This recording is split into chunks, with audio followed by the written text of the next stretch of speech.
For 15 years, I have had a recurring dream. A nightmare. It's only nightmare. That's what I told myself. But now I know it wasn't a dream. Yanni Yogi wasn't the killer. You mean, in the incident where your father died? From the distance of the shot, it wasn't suicide either. Everything was as clear as day. The murderer, the criminal in the DL6 incident, it was me. Your Honor, I confess my guilt. I am guilty for DL6, the statute of limitations of which ends today. The culprit is me. Bull fucking shit. Order, order.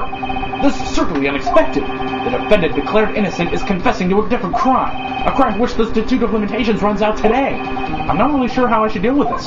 Bah! It's obvious. We hold a trial right here, right now. We tried this man for his crime of 15 years ago. I think I would like to take a 5-minute recess. During this time, I will consider the appropriate course of action to take. Court is adjourned.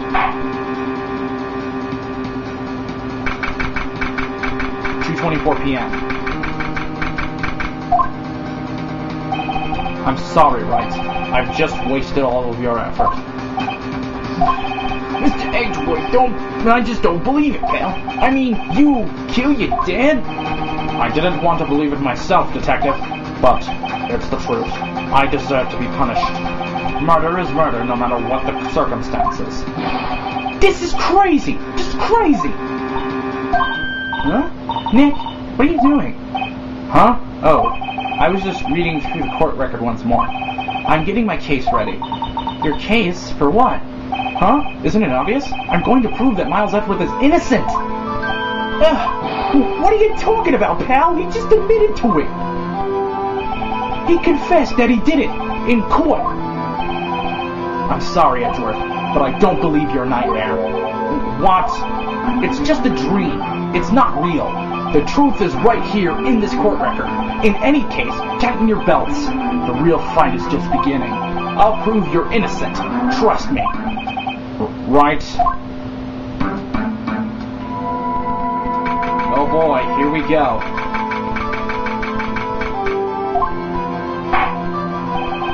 Then I would like to resume our trial. Judge, Miles Edgeworth has admitted his own guilt. He has confessed his crime. Let us begin by hearing his testimony.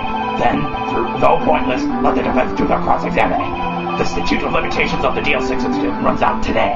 Though it's unconventional for me, I'd like to run this one by the book. I see. Does the defense have any objections?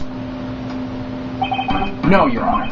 Von Karma, you knew this was going to happen from the very beginning, didn't you?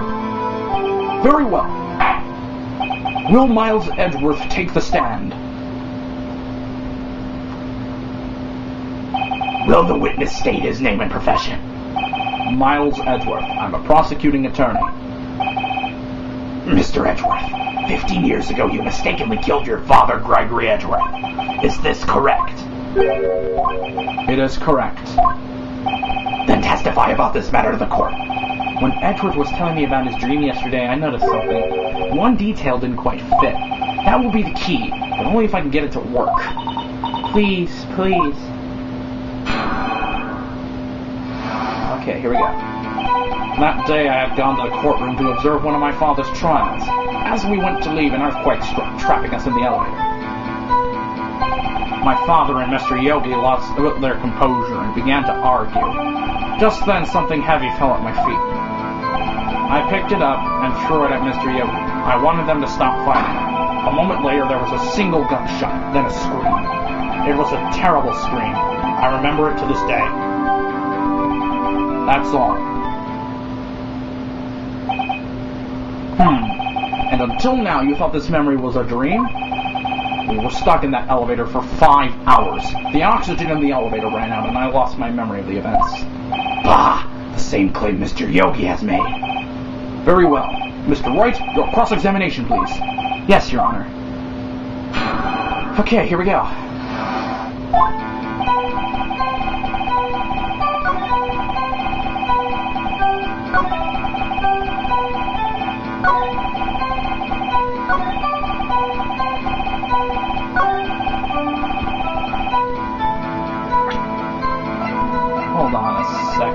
think I got something here.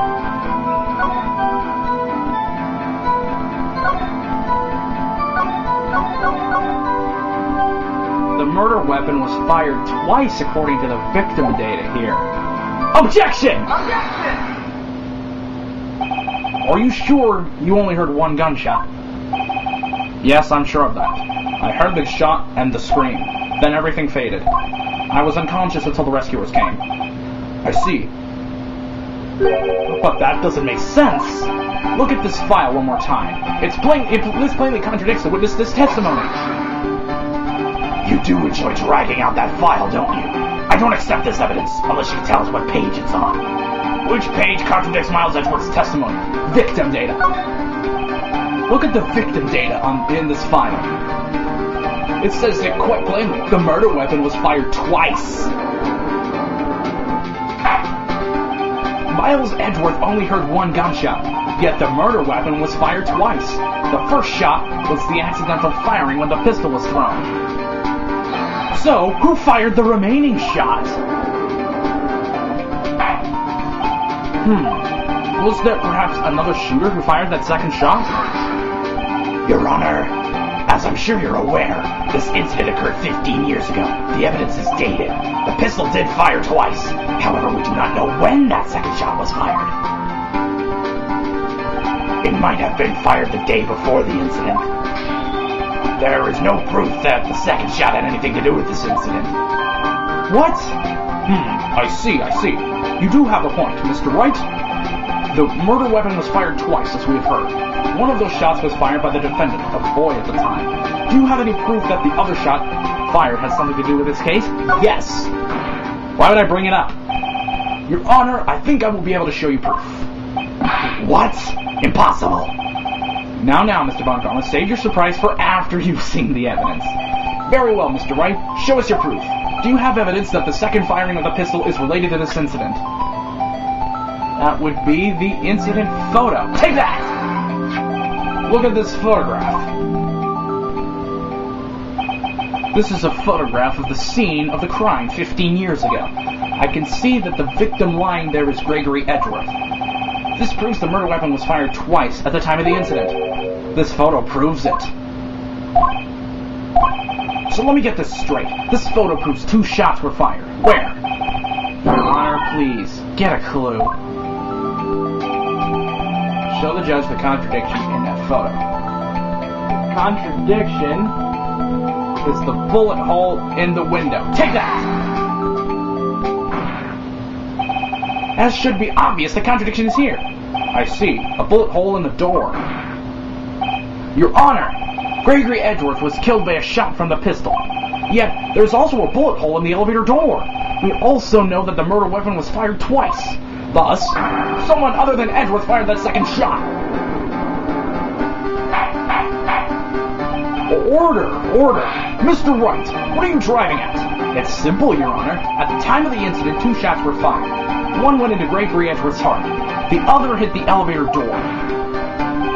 Remember that the defendant lost consciousness after the shot he fired rang out. In conclusion, we must agree that the second shot was fired by someone else.